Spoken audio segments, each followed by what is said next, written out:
Ultimately, children are dying. How many more children have to die before we actually do something?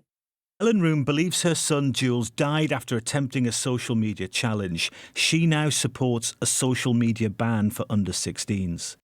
We've given the technology companies chances to make a difference to their platform. They haven't, and therefore they need to be removed. I absolutely think take it off the children. That it's got to fix this problem, and the government have a responsibility to do that and step up and say no more. These children cannot be harmed. The Prime Minister's already warned social media bosses at a recent meeting in Downing Street that something's going to change.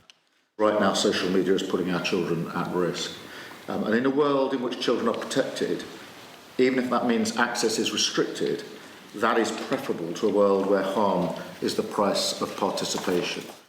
For the last few months, the government has been asking parents what they think, and a staggering 90% of them have told the government that they want to see a ban.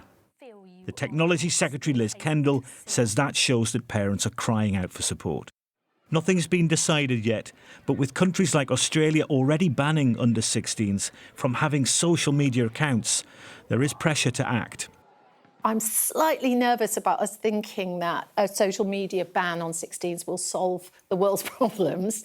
It's partly because I've looked at Australia, but also our boys often aren't on social media. They're often spending 3 or 4 hours a day gaming, and those games often have features that allow a 55-year-old in Arizona to come in and speak to a 9-year-old.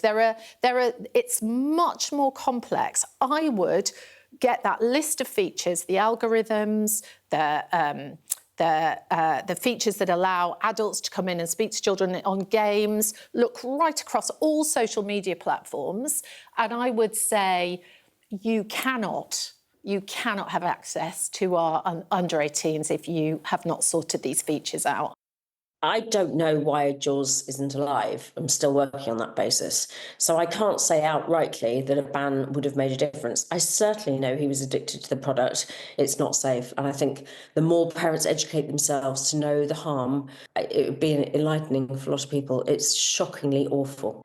The challenge for ministers will be finding a way to make children safer online without pushing them into the darker corners of the internet.